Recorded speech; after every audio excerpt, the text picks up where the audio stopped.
Olá, pessoal, boa tarde. Hoje vamos fazer a nossa live com a árbitra internacional Andréa Silva. Logo o pessoal se conecta, a Andréa também, sejam muito bem-vindos. Andréa já está aí.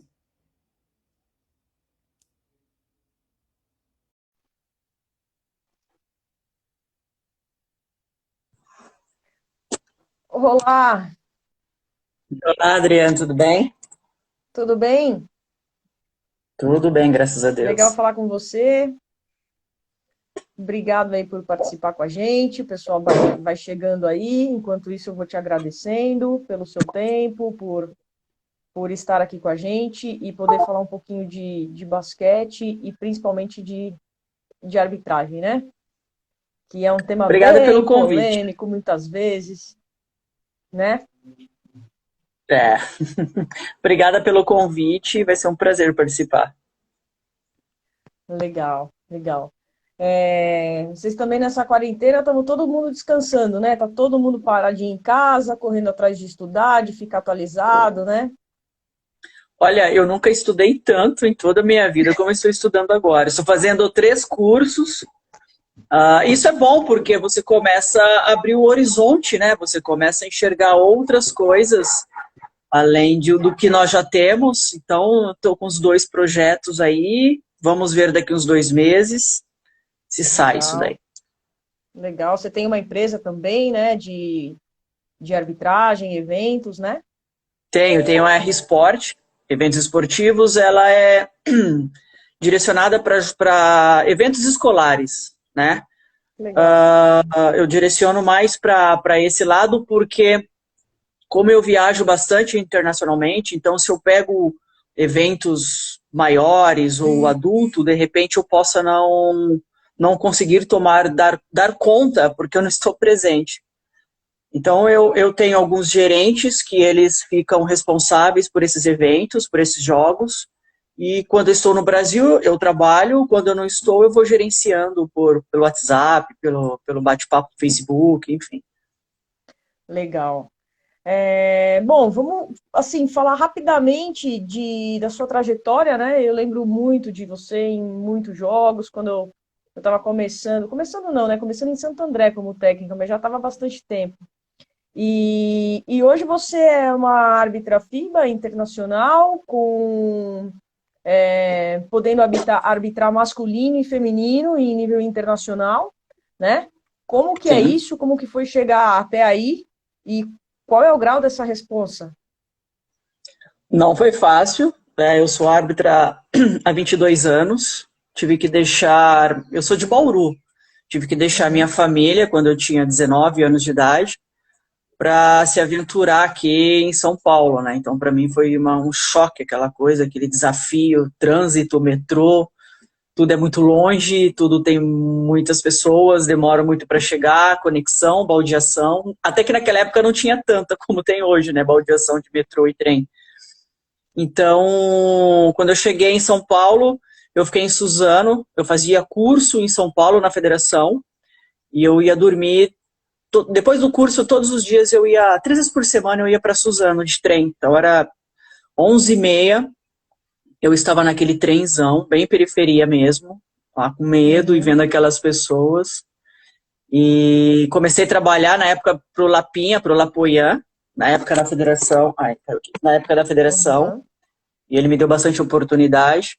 E quando eu comecei a apitar, eu uhum. apitava por R$ 10 por jogo, para receber no próximo mês. E foi um desafio, porque eu tive que me manter fazendo jogos de basquete e tive que morar de favor na casa dos outros. Eu saí, o que aconteceu? Não, a gente está te escutando, mas não estamos te vendo. Ficou Ah, meio tudo azul. voltou. Ah, agora sim. Aí. Tá. Eu tive que ficar de favor na casa dos outros e onde tudo começou, né? Porque você morar de favor não é. Na verdade, era um favor, mas eu não tinha dinheiro para pagar na época a hospedagem e em troca disso eu fazia faxina, eu comprava, fazia a compra de frutas, essas coisas. Não arcava com água e luz e despesas maiores porque eu não conseguia.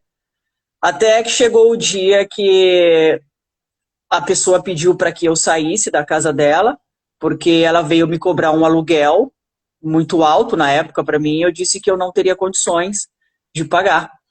E essa pessoa pediu para que eu fosse embora da casa dela. E eu lembro até hoje que eu estava assim na sala, na porta de saída, com a mala, segurando a mala assim na minha mão. Aí eu falei para ela assim, você está vendo aquela televisão? Ela falou sim, você ainda vai me ver muito ali. Ela pegou e deu uma gargalhada na minha cara e falou, vai embora, vai menina. E aí eu voltei para Bauru e depois comecei a ficar um ping-pong na casa de cada um até terminar o curso, até começar a despontar o meu trabalho na Federação Paulista e ter mais oportunidades, até o momento que eu conheci o Geraldo Miguel Fontana, né? Que mudou minha vida. Uhum. E aí eu comecei tendo oportunidades nas categorias de base, em categorias maiores, mas ele me deu oportunidade mesmo na Liga Feminina. Na época eu optei com a Fátima. Foi São Caetano e Isso. Ourinhos. Foi a primeira final que duas mulheres apitaram juntas. São Caetano e Ourinhos, se eu não me engano. E ali tudo começou, e eu tive oportunidades atrás de oportunidades. Ele me dava oportunidades e eu tinha que mostrar que eu era competente para ter uma próxima. Porque ninguém vai dar oportunidade com alguém que não dá frutos, né? E ele sempre acreditou no meu trabalho, eu sempre correspondi, até que ele foi para a FIBA América, e eu fiz uma clínica para nacional no Brasil, depois fiz uma clínica para internacional. Passei nas duas, claro, porque senão não teria virado internacional. E ele começou a fazer esse trabalho, ele continuou fazendo esse trabalho que ele iniciou aqui no Brasil, lá fora, me dando oportunidades e falava para mim, olha, você pode abrir espaço para muitas mulheres, você tá rompendo preconceitos, porque mulher apitando jogo de homem, principalmente internacional, é muito machismo, tem muito preconceito, e se der certo, se você conseguir, muitas mulheres vão vir atrás depois disso. E as coisas foram acontecendo, né? Não só com essa facilidade, chorei muito, perdi, Uhum. ganhei, só que hoje eu posso dizer que eu mais ganhei do que perdi. Claro. É sensacional. A gente sempre imagina, né, a história do atleta, sempre tem essa batalha por trás, né? E a gente vê que na arbitragem você também tem que se dedicar pra caramba e muitas vezes ter toda essa trajetória. O Batalha de Alagoas também, uma técnica do Chile te mandando um abraço. Jair Ah, Camargo estão por aí também. Andréia, a gente vai chegar em falar um pouquinho das regras propriamente ditas, né? Tem algumas mudanças, tem o passo zero, tem os pedidos lá de tempo lá no final, que 24 sai no ataque, sai na defesa. Mas até a gente chegar ali um pouquinho, porque eu acho que isso daí a gente é mais a gente discutir, que todo mundo já tem uma noção. Quando você vai para um jogo, né? Como você se prepara? A gente conversou bastante com o Renatinho que vocês estudam, né, as equipes para você saber com qual equipe está lidando, os atletas, aqueles que é, é, ficam mais na orelha do árbitro, aqueles que não ficam. Como que você se prepara para o jogo? Você tem um ritual seu? Como que você faz quando você tem um árbitro que é o líder, né? Como que você faz isso quando você está nessa posição? ó, primeiro eu começo me preparando para o jogo logo quando eu pego a escala. E pela manhã eu já sei que eu tenho que ter uma alimentação saudável, eu sei que eu tenho que, se tiver alguma informação das equipes, estudar a equipe. Vou para minha rotina de estudo, pro dia do meu treinamento, academia, só que de um pouco diferente, porque dia de jogo eu não posso treinar da mesma forma quando não tem jogo. E eu faço tudo isso, a alimentação, a rotina, tudo normal. É quando a gente chega no ginásio, a gente chama de pré-partida. Os três árbitros, ou dois, a gente se reúne e começa a discutir cada característica de cada equipe e de cada jogador. Ó, aquele jogador é assim, aquele jogador é emocional, aquele arremessa mais dos três, aquele faz bastante fake, ó, aquele jogador ele é líder da equipe e se tiver algum problema vai ser legal a gente chegar até ele e pedir para ele dar uma controlada nos outros atletas. Ó, o técnico é um técnico que dá para conversar. Aquele técnico ali não dá para conversar. Ele, se você for tentar explicar alguma coisa, ele vai querer criar uma situação e aí podemos ter problemas. Então a gente estuda tudo, tudo. Estudamos até nós mesmos, né? Tem árbitro, cada um tem a sua característica, cada um tem o seu perfil, né? Então a gente se adapta, a gente divide responsabilidades. Se de repente eu estou numa área, de repente eu estou de líder, que é no fundo da tabela ali, árbitro líder, embaixo da tabela ali.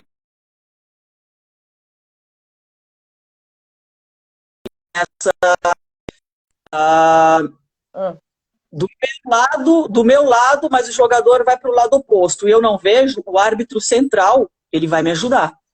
Ele vai apitar, porque de repente podem ter alguns jogadores na minha frente e a intenção da pré-partida é você formar uma equipe, né? É você identificar os lados fracos, os pontos fracos da arbitragem, principalmente. Porque se eu falho, o meu amigo, ele tem que me ajudar. Se ele falha, eu tenho que estar pronta para ajudá-lo. Já emendando nessa pergunta aí, porque às vezes eu vou te falar como técnica também as minhas perguntas, tá? Ok. Por exemplo, a gente tá lá no jogo e às vezes a gente vê um árbitro que tá ali de cara com o lance, ele tá ali com o apito, é só e não apita. E a gente fala, pô, mas o cara tá aqui do lado, não apitou, e o outro apita. Não vamos entrar no mérito certo ou errado, se foi, se não foi, mas vamos dizer que não foi. Quando vocês se reúnem lá, dá aquela conversada? Sim, pô, sim, a gente conversa, a gente fala assim, o que você viu? Por que você apitou? Eu apitei por causa disso, isso. Eu vi um contato no braço, eu vi um empurrão, tudo bem. O que a gente fala? Se for para ter um apito help, um apito de ajuda, é para ser um pouquinho com delay, sabe? Aconteceu a falta, pá! Tá. Aí vem, esse é o apito de ajuda. Se acontece a falta, a falta e o apito junto, uma cruzada diária, isso significa que o outro árbitro ele está um pouco ansioso. Porque eu posso esperar um pouco mais a jogada se definir para ver se eu vou dar lateral ou ato de arremesso. Eu tenho um tempo para identificar isso. E se eu estou esperando e já vem um apito antes do meu término de decisão, significa que o outro árbitro está um pouco ansioso. Porém, eu também posso errar, eu também posso falhar em não apitar, porque de repente às vezes não sai. Vocês falam assim, mas você está de frente, você não apitou, foi uma falta clara. De repente não foi clara para vocês e não foi clara para mim.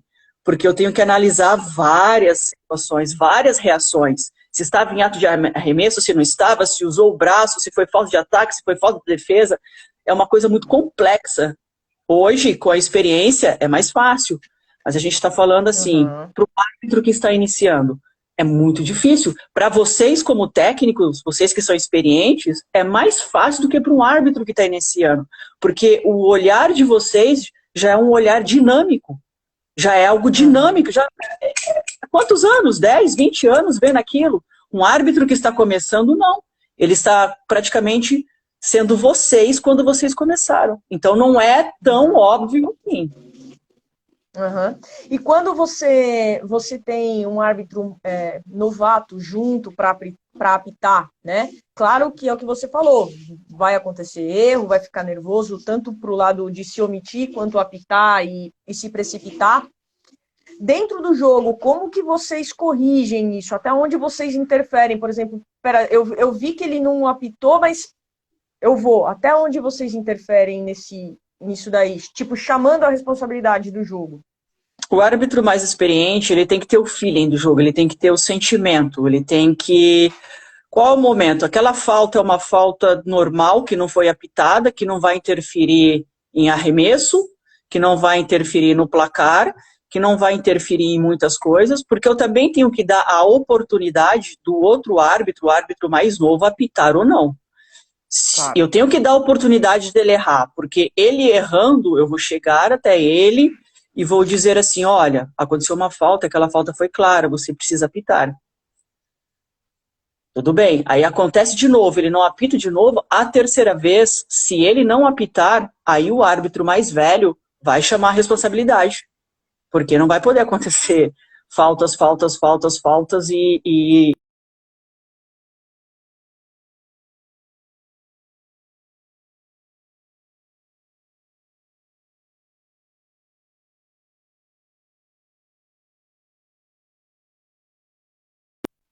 Pode falar. Você me ouve? Oi, congelamos, vamos ver. O pessoal está ouvindo?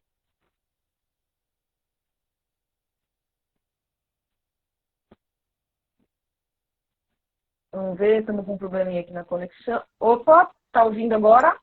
Sim, é a minha ou é a sua internet?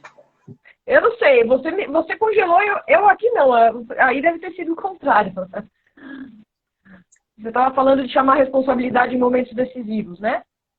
Isso, o árbitro mais experiente, ele tem que chamar a responsabilidade nos momentos mais decisivos, né? Jogo prorrogação, empatado, ou pode ser até no segundo período também, se ele está sentindo que as equipes estão bem emocionais, os técnicos não estão aceitando muita coisa, aí o árbitro mais velho, até em proteção do mais novo, ele tem que chamar a responsabilidade. Legal. Até na parte disciplinar, se tiver que dar técnica, se tiver que desqualificar, o árbitro mais velho ele tem que chamar a responsabilidade. Legal. E tem uma pergunta aqui para você, se tem diferença de apitar o masculino para o feminino, né, tanto na intensidade do jogo, velocidade, se para você hoje já é tudo mais igual, como que você vê isso? O basquete, num todo, ele é igual. Né? No contexto, ele é igual. As regras, a leitura de jogo, o profissionalismo. Só que no basquete masculino você tem a interferência, a tendência de cesta. Tipo, o jogador lá no aro, ele vai lá dar o tapinha. O basquete masculino, o contato é mais forte. O basquete feminino é mais jogo de precisão. Tem os jogos que os contatos são faltosos, são fortes, mas é um jogo ou outro. Tipo, o feminino ele arremessa mais. Né? São situações, são jogadas específicas que tem infiltração, ou vai até no início da cabeça do garrafão, passa a bola para pivô, a pivô vai e faz a cesta. O basquete masculino é mais rápido? Sim, é mais rápido. O basquete feminino, ele tem mais contato fora da área restritiva. Entendeu? Então, existem as diferenças. Não existe o mais fácil ou mais difícil. Eu só vou dizer que a diferença é na interferência. A bola bate na tabela, o jogador vai lá e tira. 2 pontos. A bola tinha condições desde que a bola tenha condições de entrar. No feminino já não acontece isso, né? O árbitro que ele entra com esse pensamento, é feminino, é tranquilo.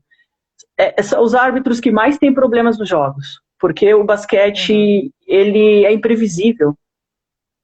E o jogo feminino é assim, o homem, quando ele vai pro fight, quando ele quer brigar, um fica peitando o outro, um fica encarando, fica cara a cara, o feminino não. Do nada ela sai no tapa. Não tem aquele vai empurrar, aquele deixa disso, deixa daquilo. Então o árbitro, ele tem que ficar muito atento. Tem as suas características, cada um tem as suas características, mas não tem nenhum fácil. E nesse jogo, a gente vê no feminino, que você falou, é verdade, elas ficam naquele cutucão oculto, quando você vai ver, já saiu no braço. Já foi, daí não consegue separar. Mas, principalmente para capitã ou para o técnico que está percebendo esse tipo de jogo, qual é a melhor forma de se chegar no árbitro para conversar? Porque às vezes a gente chega, pô, olha aquilo ali, puta, aquelas coisas, né? Isso para ser bem branda. Mas qual a melhor forma de chegar assim, ó, dá uma olhadinha nisso, porque tá pegando, a gente tá vendo que tá pegando. Qual que é a melhor forma? Qual que é o segredo? Na verdade, assim, os técnicos que têm mais sucesso com o árbitro durante o jogo é aquele técnico que ele consegue chegar no árbitro sem agressividade. E o árbitro que tem mais sucesso com os técnicos nos jogos é aquele árbitro que consegue ouvir o técnico, responder ao técnico, também na mais perfeita educação. Num relacionamento, se eu chegar gritando com alguém para conversar, eu não vou obter sucesso. Uhum. Agora, se eu chego e falo, você não acha que talvez esteja acontecendo uma falta? Ou a número 5 está empurrando? Dá uma olhada para mim, Andréia, por favor. Claro que eu vou fazer. Não, se você chegar gritando, eu não irei fazer. É meu trabalho estar ali. Só que eu vou fazer e vou punir o técnico, porque eu não vou aceitar que gritem comigo. Assim, por quê? Claro. Porque eu também não grito com os técnicos, né? Então é uma via de mão dupla. Eu acho que sempre que se você chegar, se o técnico chegar com educação, pedindo para olhar, vai ter sucesso. O árbitro vai olhar. Ó, dá uma olhadinha ali, ó, aconteceu uma falta. Eu sei que tem que ter uma lábia. Eu sei que é difícil pegar tudo, mas a jogadora número 7, toda vez que a minha jogadora pega a bola, ela dá um cutucão nas costas. E a minha jogadora vai se irritar, vai dar problema. Cada um tem uma forma de falar. Mas essa educação na hora do jogo é essencial. No meu Facebook tem algumas fotos eu conversando com técnicos fora do país, porque internacionalmente isso é normal. A gente encosta ali do lado e eles falam assim, não foi andada? Por que você acha que não foi andada? Foi falta, não foi falta? E a gente explica. Só que eles não ficam questionando. Só que a pergunta dele me faz o quê? Opa, vou prestar mais atenção. E a resposta que eu dou a ele, ele aceita, porque não tem como mudar a decisão. Não apitou nada. Entendi, então é uma habilidade dos técnicos a comunicação com o árbitro. É fato. O fracasso do técnico que chega gritando com o árbitro. Isso é fato. Aquele que fica o jogo todo, né? Aquele que fica o jogo todo. Tipo, vai, o técnico vai. Esse técnico é um técnico que, além de ficar... Ele vai ser marcado por outros árbitros, não para perseguição, mas é um técnico que a arbitragem não vai ter uma tolerância maior. Entendeu? É um técnico que é um técnico problema, que a arbitragem vai querer resolver logo no início, ou da técnica ou por para fora. Diferente de um técnico que é sempre educado e de repente no momento explode. Fala, opa, calma, que isso? Você não é assim. Então o árbitro ele vai ter essa diferença, sabe? O técnico que fica reclamando o tempo inteiro, primeiro que ele inflama a torcida. Segundo que ele faz com que as jogadoras saiam do foco do jogo. Porque as jogadoras ou jogadores vão ficar prestando atenção no técnico. O técnico é a referência da equipe. O técnico é a referência da equipe. Se é um cara ou uma mulher, uma técnica equilibrada, a equipe tem tudo para ser aquela equipe serena, aquela equipe equilibrada. Se é um técnico desestruturado, 5, 6, 7 jogadores vão começar a falar, 2 no banco, 5 na quadra, e aí vai ter problema. É tipo daquele jogo que é falta técnica aqui, falta técnica ali, mas ninguém entende o porquê. Assiste o jogo desde o início, vê o comportamento do técnico, vê o espelho dele, outros jogadores, o que ele causou. Então, o técnico que tem esse comportamento não tem sucesso. Com um árbitro disciplinador não tem sucesso. Comigo não tem sucesso. Entendi.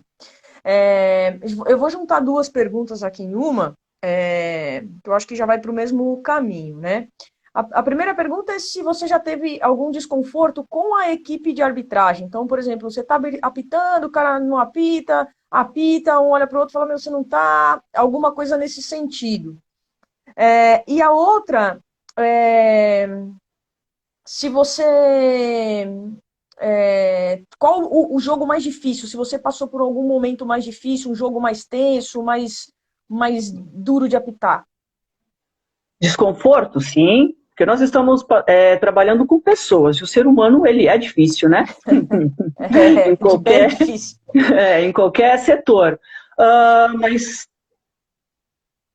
se eu estou apitando um jogo e eu vejo que o meu companheiro não apitou não apitou duas, são faltas claras, e ele não está conseguindo apitar, ou até mesmo comigo, porque de repente eu posso estar com algum problema pessoal, ou algum tipo de problema, ou dificuldade no jogo mesmo, eu vou apitar, porque o mais importante é o jogo. Eu não posso deixar ver uma falta clara, uma falta que decide, ou uma falta que pode comprometer o trabalho, e não apitar porque meu companheiro não apitou, desde que essa falta seja muito clara.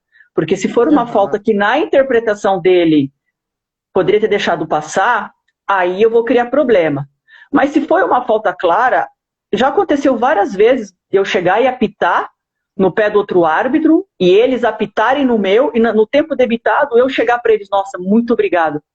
Cara, você me salvou apitando essa falta porque eu perdi o time. Uhum. Entendeu? Então, isso existe.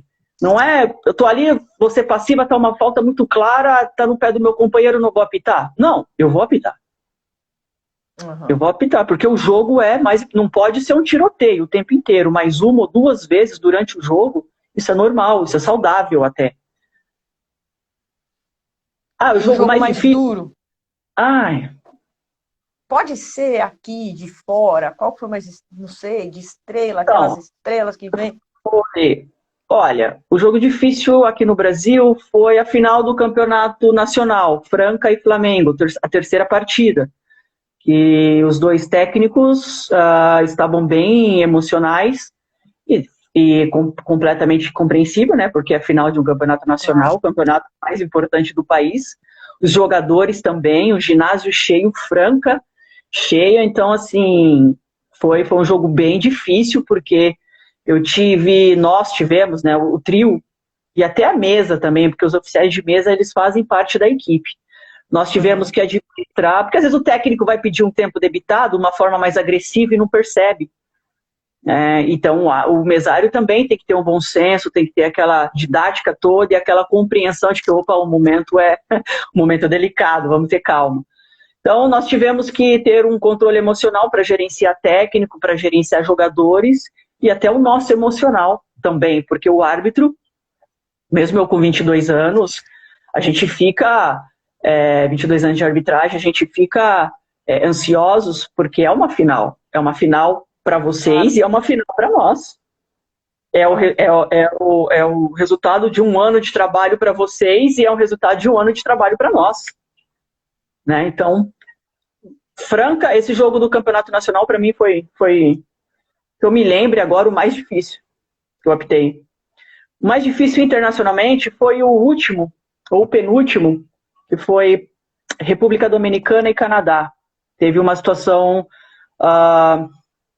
República Dominicana estava ganhando por 2 pontos, a equipe do Canadá, zerando o cronômetro, arremessa uma bola dos 3, a bola cai, eu sinalizo dos 3, resultado, Canadá ficou na frente por 1, porque estava perdendo de 2, fez uma cesta de 3, ficou na frente por Uhum. 1. E o cronômetro, zerou. O time do Canadá inteiro começou a comemorar, aí nós fizemos isso aqui, para olhar. E Para aí nós olhar.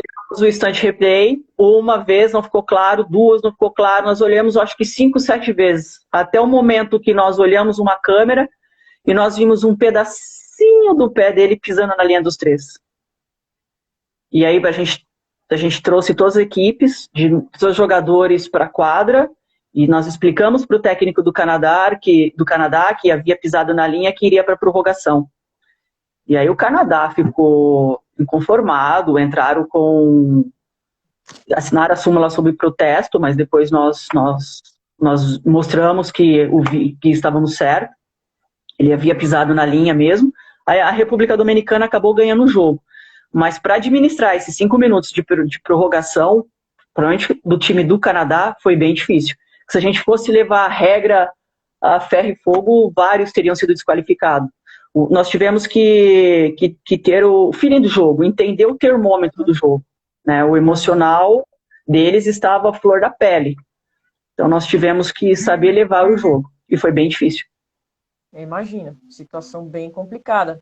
E o que você acha desse recurso, né, de voltar, de olhar a imagem, até onde isso é bacana? A gente, aqui, eu não sei no NBB se já está usando, mas no feminino a gente não tem isso ainda. Mas o quão importante isso é para você ter uma decisão mais precisa nesses momentos? É importante, mas o árbitro ele tem que saber usar. Não pode Tá. usar para qualquer coisa. Vamos supor, uma falta antidesportiva clara, não tem por que eu olhar o monitor.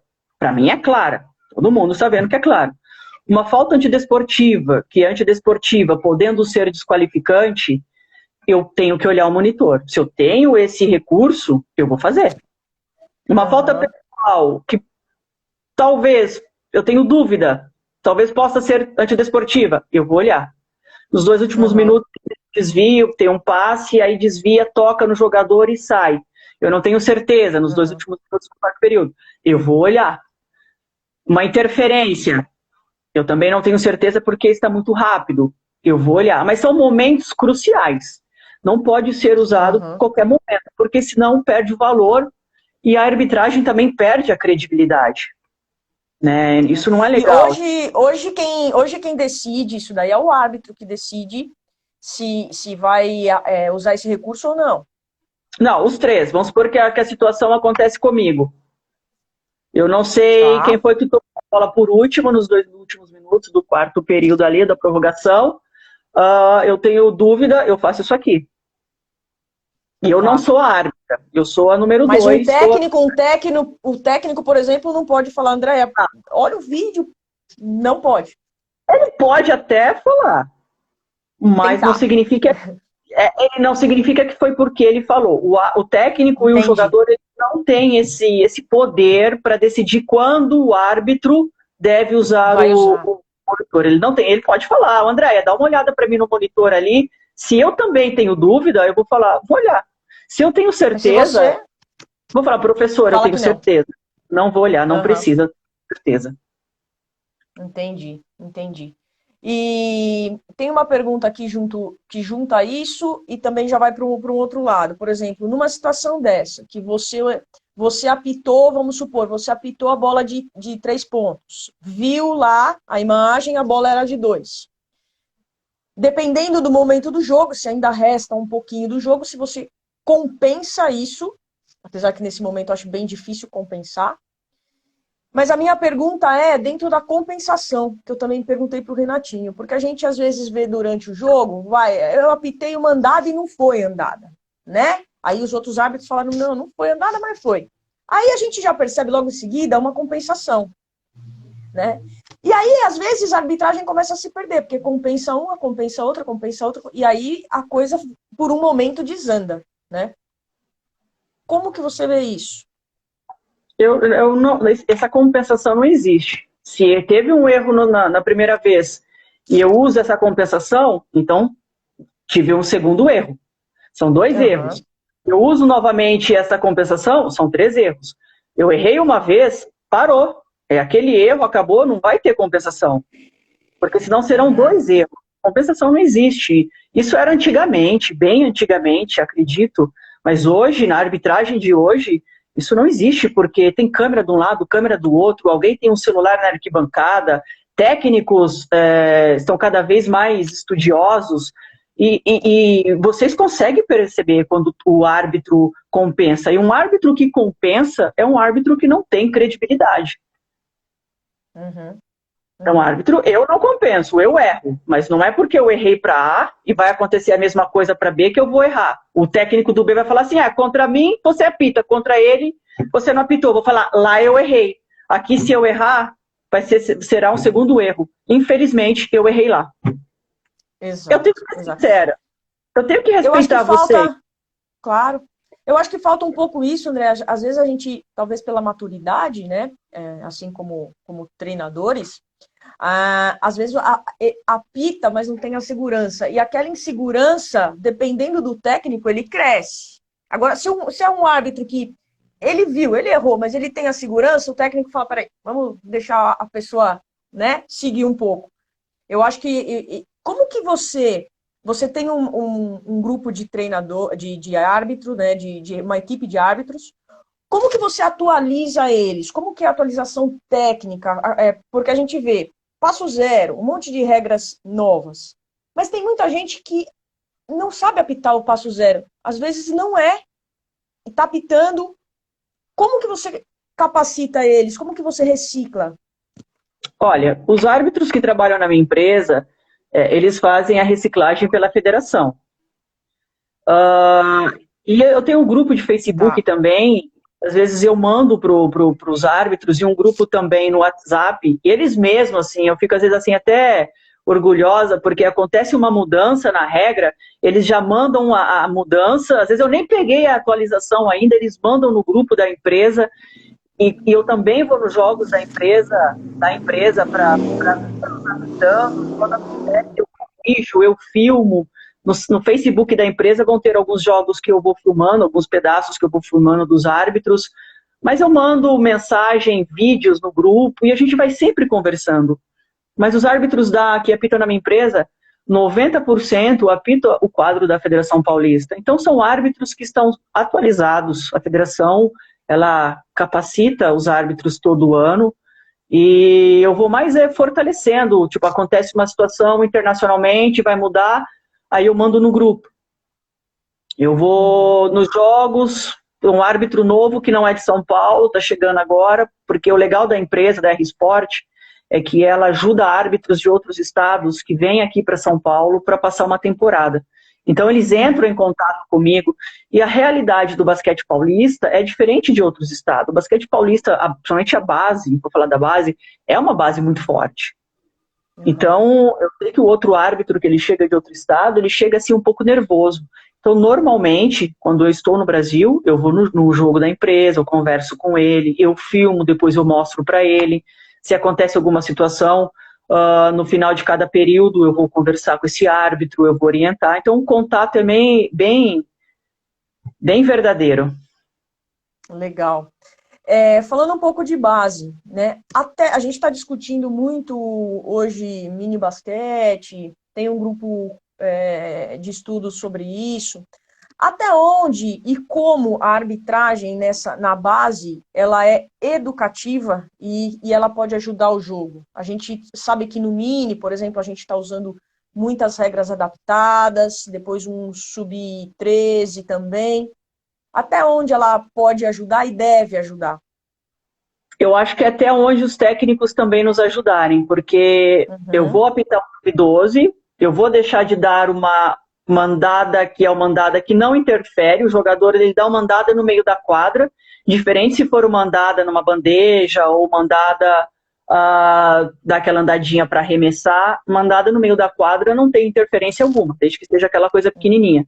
Mas o técnico, ele já grita, andou, ele já cobra da arbitragem uma atitude mais enérgica. Ele não tem aquela pedagogia de entender o que é uma escolinha, é um sub-12, é um sub-13. Então, o técnico, ele acaba pressionando o árbitro a apitar um jogo de basquete, um sub-12, sub-13, com a mesma disciplina, com o mesmo vigor que apitasse o sub-15, o sub-18, sub-19. Isso complica, porque eu já passei por situações que eu estou ali no jogo sub-12, sub-13, o menino está andando, às vezes ele até conduz a bola, no tempo debitado eu chego para ele e falo, olha, você está conduzindo a bola, a próxima vez eu vou ter que apitar, porque se eu não apitar você vai continuar fazendo errado. Aí o técnico me ajuda, fala, você está vendo como você faz no treino? Eu te falo, ele volta no jogo, eu não precisei apitar, porque eu falei com ele. Só que aí quando é um hábito, eu tenho que apitar. Porque senão esse menino vai ficar com esse hábito até mais para frente e depois não consegue tirar. Uhum. Você tem toda a razão quando fala do técnico pressionar, né? Que a gente tem essa mentalidade, a gente está tentando fazer um movimento também para mudar isso daí, que a gente quem é competitivo nessa idade é o técnico. A criança é competitiva, ok, mas quem está ali na liderando é o técnico, né? Não, a bola é minha, e por aí vai. Porque eu acho que vive do resultado, né? O técnico ele tem que mostrar, eu acho que para os superiores, o resultado, enfim, essas coisas. Só que ele acaba cobrando da arbitragem uma atitude que não é para a arbitragem ter naquele jogo, não é para deixar de apitar falta, mas é para ele apitar e orientar, ou orientar e depois apitar. O comportamento é meio difícil pra gente administrar. É bem difícil. Eu tô achando o pessoal aqui muito bonzinho nessa live, eu tenho pouco jogador, que quando eu falei que ia fazer com você, eles falaram que iam te descascar aqui, viu? Iam fazer aquelas perguntas. Mas o pessoal tá muito bonzinho aqui nas perguntas. Estão te dando uma canja, Andréia. Uma canja bastante. Pode perguntar. Aproveita agora, que agora não compensa, não apita, não vai nada, né? Agora eu não vou dar técnica, agora eu não vou punir. Uma pergunta que foi que ficou lá para cima também, mas que é bacana fazer aqui. Um objetivo como árbitro, né? Então, o técnico ele quer ser técnico do adulto, ele quer ser um técnico Ariadna. E a Ariadna era a primeira que falou que ia pegar no seu pé. Nossa, a primeira vez que eu vi o jogo da Ariadna, eu falei, que ela é muito forte, né? Muito rápida. E ela intimida, assim, um pouco, né? Mas eu nunca tive problema com a Ariadna. Nos primeiros jogos, ela foi bem emocional, assim, comigo, vinha reclamar. Eu falei, meu Deus do céu, essa mulher tá vindo aqui pra cima de mim. Hoje não, hoje eu deixo de apitar uma falta porque eu erro ou apito e ela acha que não foi. Ela chega assim conversando, Andréia, mas você acha que foi falta? Isso é legal, porque eu não sou a dona da verdade e ela também não é a dona da verdade. Então, hoje nós desenvolvemos esse relacionamento. Isso é legal. Quando o árbitro e o atleta ele chega nesse relacionamento, cara, é muito gratificante, compensa muito. Legal. Ela mesmo disse que é porque ela tá mais velhinha, viu? Ela falou isso. Não é experiente, não, é mais velhinha mesmo. É, qual, como que o seu, né? Qual que foi o seu nível de sonhos aí? Eu quero chegar num adulto, eu quero chegar num NBB, eu quero chegar numa Olimpíada, eu quero chegar num Pan-Americano. Como que é e quais são as suas ainda pretensões como árbitra?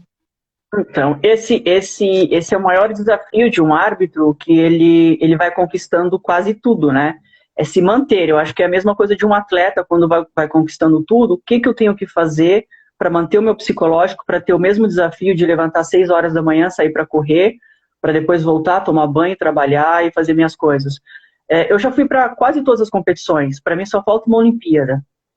Só Aham. que aos 40 anos de idade, eu estou começando a mudar a minha visão, porque eu estou me apaixonando por uma outra coisa. Eu estou me apaixonando pelo mundo do empreendedorismo. Eu quero fazer outras coisas na minha vida. Posso ter uma Olimpíada, posso ter outra Olimpíada, mas o que vai mudar na minha vida? Entende? O Aham. que vai mudar na Uhum. minha vida eu ter uma Olimpíada? Vai ser legal? É o mérito? É o up ter uma Olimpíada? Tudo bem, só que daqui a pouco eu vou ter que parar de apitar. E depois? Então, eu vou lançar um livro, esse é um projeto que eu vou fazer, eu vou lançar um livro, e vou lançar outras coisas também. Esse livro vai ser sobre a história da minha vida, tudo que eu passei fome, passei várias coisas, o que eu conquistei, o que eu não conquistei, o porquê eu conquistei, aonde eu acertei, aonde eu errei. Mas porque eu estava agora na lista de Olimpíada como árbitra stand-by, que iria o Cristiano e o Locatelli. Se algum árbitro de outro lugar do mundo não fosse, eu seria convocada. Tá, isso abre um leque para talvez a outra Olimpíada ou a outra Olimpíada eu ter uma oportunidade, uma possibilidade, tudo bem. Só que eu tenho que estar me preparando para depois da arbitragem. Uhum. Eu já conquistei o que eu tinha que conquistar. Só falta uma Legal. Olimpíada, entendeu? Então, eu já estou preparando o meu psicológico para outro setor da minha vida. Mas, assim, eu sou muito feliz, porque mesmo se eu parasse de apitar hoje, sem uma Olimpíada, eu sou uma mulher realizada no que eu faço. Eu rompi barreiras, eu cheguei aonde Claro. outras mulheres vão chegar e torço para que elas cheguem muito além, né? Então, Uhum. eu estou muito realizada no que eu faço. Olimpíada, respondendo a sua pergunta, é somente uma Olimpíada, Olimpíada. mas não é o que determina a minha vida. Muito legal que a gente faz e a gente está buscando conscientizar atletas para isso, né? Para quando para a carreira e tudo, e a gente vê o seu pensamento é muito bacana. A Jaqueline entrou aí também e só pode apitar a falta dela quando a filhinha dela tiver uns 18 anos, mais ou menos, tá? Antes disso, não apita a falta da Jaqueline, viu? Então eu já parei de apitar, porque Já a neném parei. parei. A Joyce, jogadora de Itu, Joyce, eu não sei se isso é uma pergunta ou uma provocação, mas eu vou fazer. Ela disse que você jogava em Bauru, você era atleta, e aí o que você não faria hoje se fosse atleta? Sentiu alguma coisa aí? que eu não faria hoje se eu fosse atleta? Vamos lá, eu É. joguei não, né? Eu estava lá completando o time na época de Bauru, a Natália e a Joyce. Eu era muito ruim jogando basquete, mas eu era apaixonada pelo basquete. E essas meninas sempre dando show, elas eram muito guerreiras, aguerridas, assim, e elas que levavam o time, na época o técnico era o César Mar, e elas que levavam o time e batiam para cima das equipes, enfim. Hoje, apitando o jogo delas, eu fico imaginando, falo, como que é a vida, né? A gente se dividiu, mas estamos no mesmo ambiente, que é o basquete. A vida é muito engraçada. O que eu não faria, sendo jogadora, eu não seria reclamona. Eu não seria reclamona, porque o árbitro, quando ele apita, ele já apitou. Eu usaria mais a minha lábia. Eu chegaria no árbitro, você acha que foi falta ali? Tá, não, perfeito, foi falta. O jogador número 5 ele tá me empurrando, ela está me empurrando. Você poderia dar uma olhadinha para mim, por favor? Eu iria desenvolver uma amizade com o árbitro. Isso não que o Legal. árbitro vai apitar a favor, não é isso, não vai apitar a favor, mas torna o relacionamento mais saudável, né? Até na hora de dar uma técnica, Uhum. se é um jogador que normalmente conversa comigo com educação e ele explode, eu não vou dar uma técnica logo de cara, diferente do jogador que ele já é um problema. Uhum. Esse Entendi. jogador que ele é extremamente acessível, eu vou falar, chegar, ó, você está reclamando um pouquinho, dá uma parada, ó, o seu bloqueio tá ilegal, dá uma segurada aí, porque eu vou ter que apitar. Então, isso existe, isso é fato. O árbitro que disser que não existe, existe. Até isso é Uhum. chamado de arbitragem preventiva, né? Falar em off com o jogador. Aquele jogador que está fazendo aquelas faltinhas, chegar em off, ó, tira a mão, seu bloqueio está em movimento, você está reclamando demais, cara. Você já reclamou 2 vezes comigo, a terceira eu não posso deixar passar. Então, eu não Uhum. seria reclamona. O Dornelas, abraço Dornelas. Amanhã a nossa live é com o Dornelas. Ele falou que ele nunca teve problemas com você, então ele acha que ele não complicava muito. O Dornelas, ele é bem bacana. Acho que eu também não complico muito, não, Dornelas, mas tem gente chata, viu, por aí. Tem alguns técnicos que são difíceis. O Dornelas não complicava, não. Nem você, Adriana. Não lembro de você ser muito emocional. Nem um pouco emocional, assim. Você sempre foi, que eu me recordo, você sempre foi muito equilibrada. E quando você vinha reclamar, que não era reclamar, era um diálogo, né? Então, É. é isso que eu lembro de você. Eu, diferente da Ariadna, não sei como eu tô agora. De cabelo branco, pode ser que tenha piorado alguma coisa, eu não posso falar nada. É, Andréia, você. A gente fala, eu falo muito, né, principalmente no basquete feminino, inclusive, por favor, apita mais o basquete feminino, tá? A LBF tá aqui, tá esperando. Eu vejo, assim, muito poucas técnicas mulheres, assistentes até um pouquinho mais. Eu já fiz um levantamento, dei uma olhada em Euroliga, WNBA, Espanha. Tem muito poucas técnicas mulheres. Na arbitragem, a gente vê mais, né? Você acha que ainda é, é mais restrito? Você acha que ainda tem um pouco de preconceito? Você acha que não, que na arbitragem o negócio já tá bacana, a mulherada tá tendo, tá indo para cima? Como que você vê na arbitragem? Não, existe preconceito sim. Agora, no dia das Mulheres, 3 árbitras apitaram o NBB, Pinheiros e Pato. Maria Cláudia e Juliana. E a pergunta é, será que foi somente por causa da situação dos Dia das Mulheres?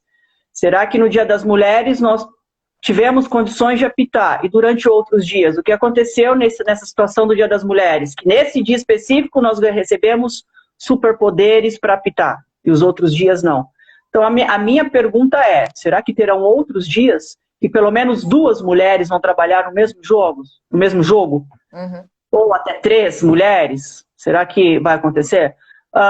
Mas O NBB está dando oportunidade, a FIBA América, ela dá muita oportunidade para mulheres apitarem jogo masculino. Só que ainda tem muito espaço. Mas a mulher, ela precisa entender que nós temos que, infelizmente, nós temos que provar que nós temos 2 vezes mais capacidade do que o homem. O homem, ele erra uma vez, é aceitável. 2 vezes é aceitável. A mulher erra uma vez, ela já pode estar fora da próxima escala, ou ela já é mandada embora como técnica porque não conseguiu um resultado satisfatório. O homem não. Esse machismo, ele existe. Então, a gente tem que colocar na cabeça o quê? Nós temos que estar totalmente preparadas, nós temos condições, só que a gente não pode vacilar, porque isso é cultural. Isso não vai acabar. Esse negócio, esse mundo cor-de-rosa que vai ser dominado pelas mulheres, isso não vai acabar. Esse machismo vai continuar existindo enquanto nós não colocarmos na cabeça que nós temos condição. Nós temos condições de chegar e fazer. Esse negócio de sexo frágil, sexo... Na verdade, às vezes a mulher ela já chega derrotada, né?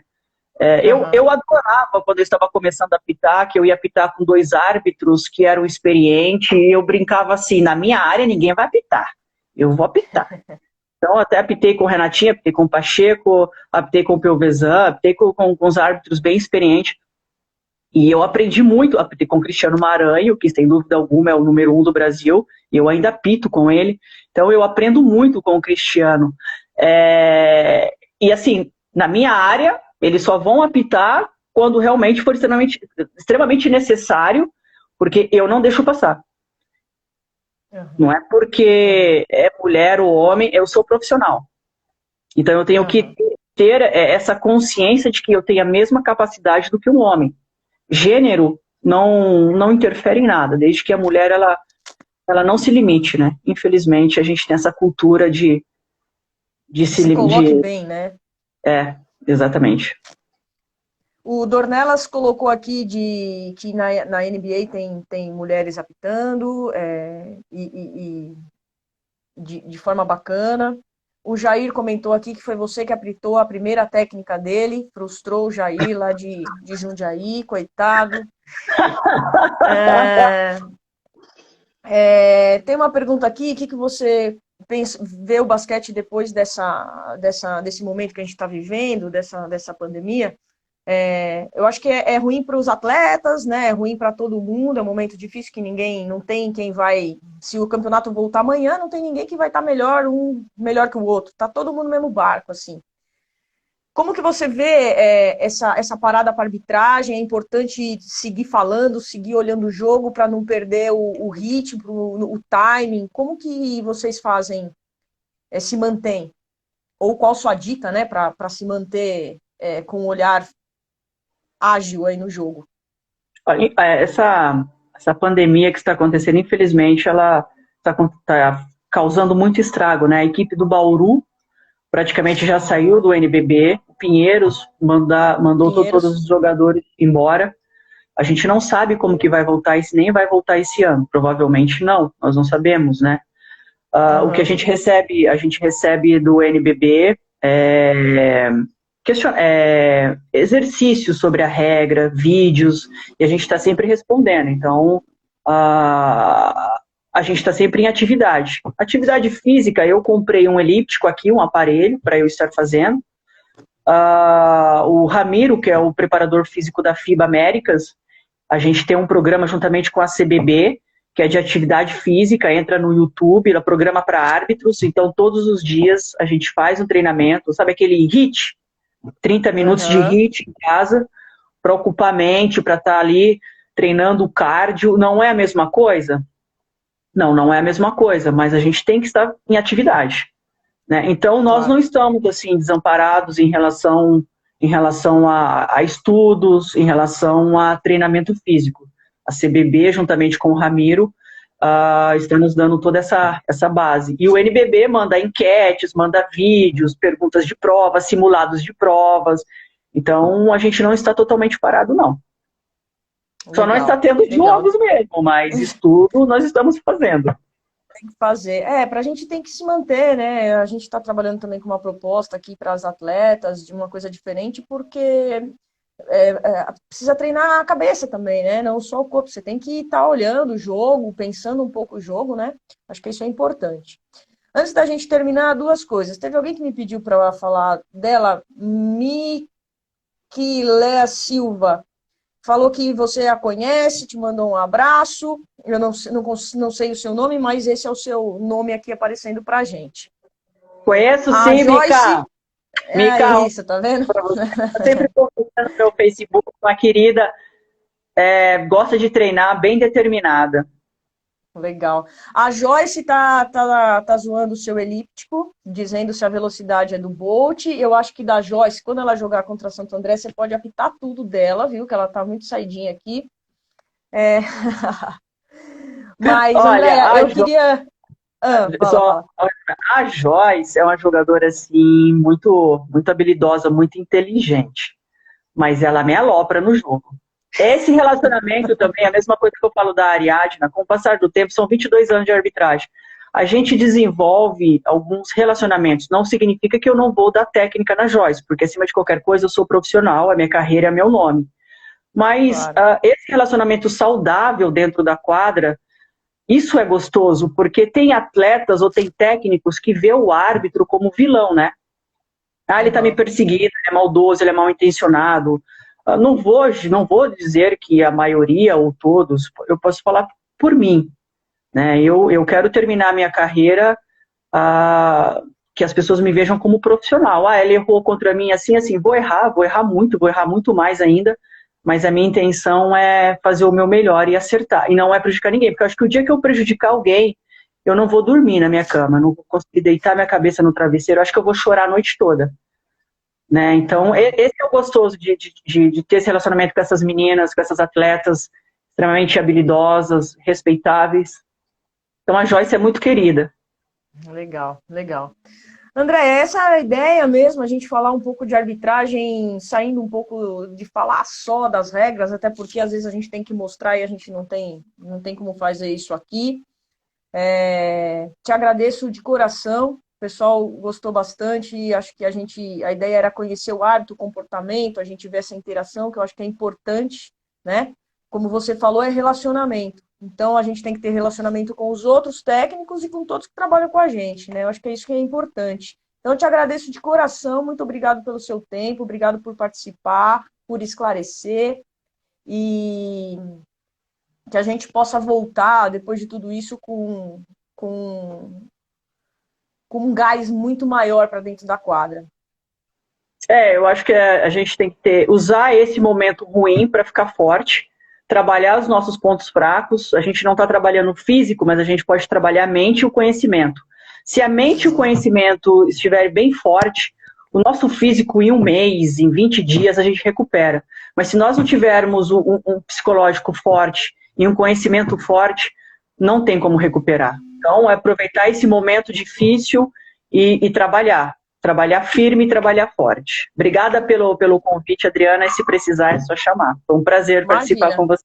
o pessoal tá querendo mais, a gente faz lá para frente, a gente faz uma clínica, a gente faz qualquer coisa, a gente é só combinar e a gente faz sim. Desejo a você e sua família tudo de melhor, que Deus abençoe vocês, que a gente possa voltar logo e que você apite mais a LBF, por favor.